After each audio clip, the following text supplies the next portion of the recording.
In 1996, Tsuburaya released an Ultra series for the Heisei era known as Ultraman Tiga, with its successor in 2021 being Ultraman Trigger New Generation Tiga. Now, I have decided to rewatch this series just for the sake of this review, and that would be at least 3 times.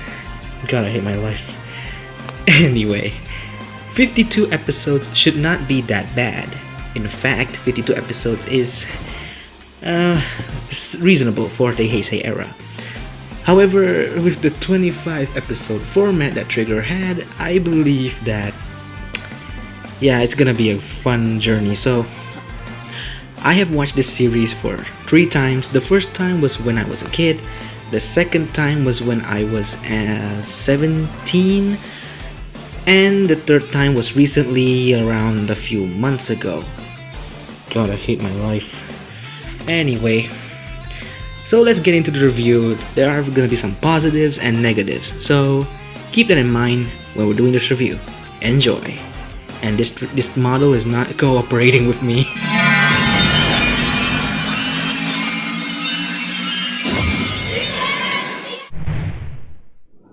Arguably, the first positive we can find in Ultraman Tiga is that because it's episodic, and purely just for entertainment, episodic can be good.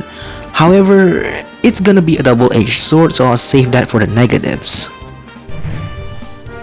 Second positive has to be that it became the staple of modern Ultraman series. Now, I know some people may have already known this, but for those who don't, Tiga was the first Ultra to ever introduce the term form change, or more specifically type change, changing one color of his body into another color and vice versa. So really, thanks to this, the Ultra series as we know it, with form changes and type changes, was all thanks to Tiga, and we should be glad for that. Third is the main character. Our main character, Daigo Madoka, has a conflict with him, and that he isn't actually fully accepting that he wants to be an Ultra, aka the Guardian of Earth. And to this day, in the Ultraman Tiga series at least, he is still conflicted whether or not he wants to be an Ultra or not.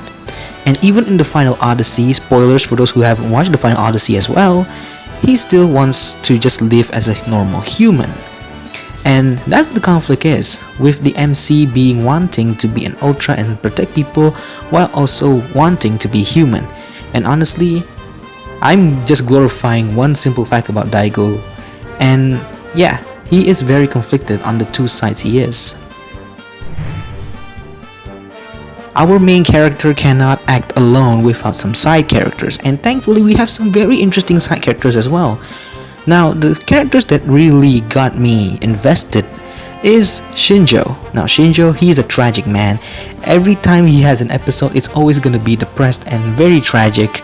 And don't know why, but according to my research, the name Shin in any Japanese name will almost have some kind of dark fate to them.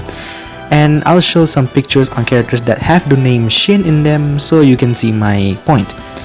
And another character that's also very interesting is Munakata, aka Leader. Now sure, sometimes he's not really that interesting to some, but to me, he's more like the uncle or father character to the Guts team, and that makes me very happy because I like this character a lot. Kid me didn't like it that much, but during the third time without nostalgia bothering me, he was a good character, a good uncle character. Hori, also good. The captain, also good. Rena, well, she's the GF of Daigo, of course. Why not? Of course, no review of a series cannot talk about designs, and thankfully, Ultraman Tiga has really good designs in terms of monsters, aircrafts, the suits, and even the spectacle of it all. Now, Tiga itself is a good design and it has held up surprisingly well. And as for the monsters, you can't deny the monsters in Tiga do look unique, especially Golza, Melba, and the final boss, of course, Gatanotor. But the monsters that really stood out to me in Tiga in terms of design was Golza, Galra, and of course, that one monster that ate rock, that bipedal, I forgot what the name was. And of course, the team's jet. Now Gutswing 1 is a good design. Gutswing 2, not so much, but acceptable. Art they say, kinda weird, it's okay. But Snow White, now that's a good design to me. Personally, I like the designs in that series, and that just is how I feel about it. Of course, it's entitled to your opinion as well. Now let's talk about the final episode of Tiga.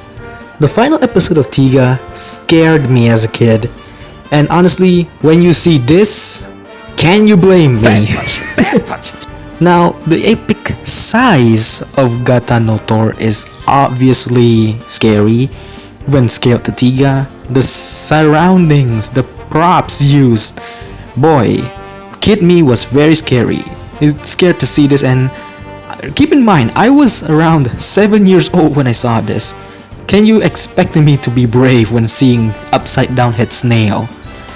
And honestly, it was a well done 2-part episode. The finale was okay. Some parts of it were rushed, but it's not the bad episode. I mean, it's good because it's the conclusion.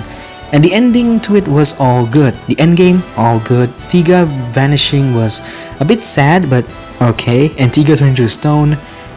I believe no other Ultra ever did that in their final episode, make it very tragic. One can argue Ace did that too, turning to bronze, but that was Showa era and everything else was very violent, if you know what I mean.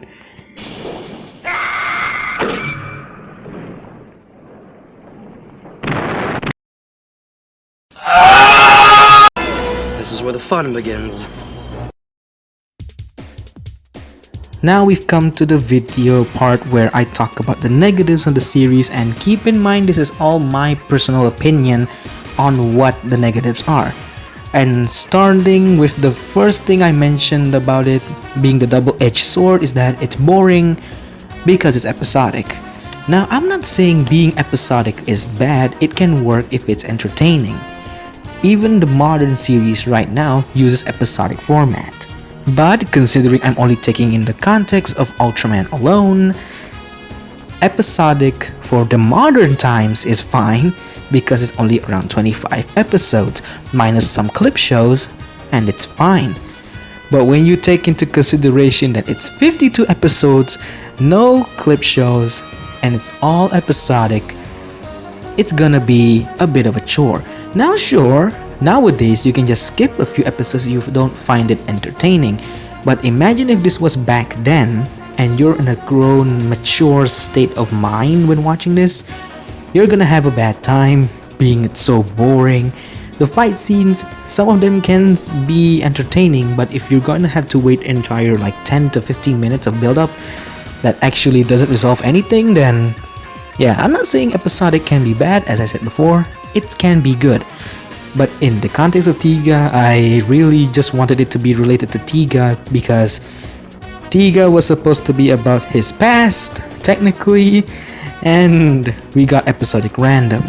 Trigger did try to fix this, and seeing the path, yeah, you can see what I mean. Now remember when I said Daigo was a good main character because he's conflicted, and I added a few parts saying why I'm just over exaggerating the explanation? Well, I just did it because quite frankly, Daigo is a meh kind of character. Now don't send me death threats yet, let me explain. 52 episodes, of course, it has to be revolved around the main character. Every series has to be revolved around the main character. The first 3 episodes of Tiga did revolve around the main character. But after episode 4, some of them never really focused on Daigo alone, making those 52 episodes not really centered around Daigo. Now, I'm not saying an entire series should be involved around the main character. They have to have the side characters also shine. However, most of the time Daigo is just a back character, you can say just being there to be Tiga. Yappe! And on the subject of 52 episodes, most of them are filler. Now, like I said before, so I'm just gonna keep this short. 52 episodes, most of them aren't even connected to the Tiga lore. They're just there for, Monster of the Week format. And of course, you're gonna say that Fos-kun, all tokusatsu shows are like that. I agree. But I'm also considering storyline. And I have to tell you guys a known little fact that I praised Tiga for the 2 times I watched this because I had nostalgia. And as a now I tried to see it without nostalgia. And I can quite agree to some people that Tiga is really sometimes boring and you might as well just skip to the fight scenes some point. Now, don't do it, do not quote me on that. I'm just saying it's not for everyone for those 52 episodes because they're mostly filler.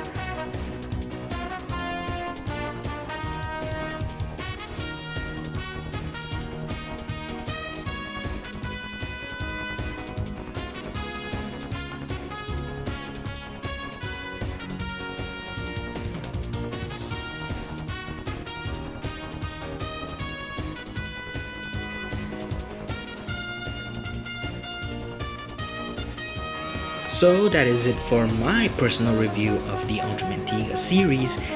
It has some goods, it has some bads, and overall, if you're willing to invest in the story, I would say go for it. But I would tell you that it's not gonna be fun if you don't like filler. But if you can swallow 52 episodes which are episodic, a few of them gonna be related or not, then I suggest go for it. Because honestly, and don't tell anyone I told you this, you can skip a few episodes and just focus on the one that actually makes sense. I will give a list on which episodes do matter to the overall lore, but if you're just wanting to know Tiga, I suggest that you watch Trigger instead.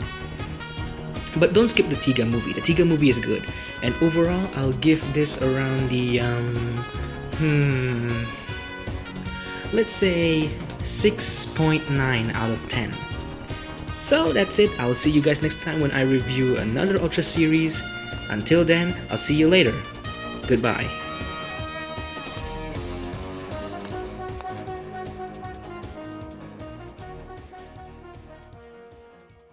あら、最後まで見るだなんて、よほど私たちのことが好きなんですね。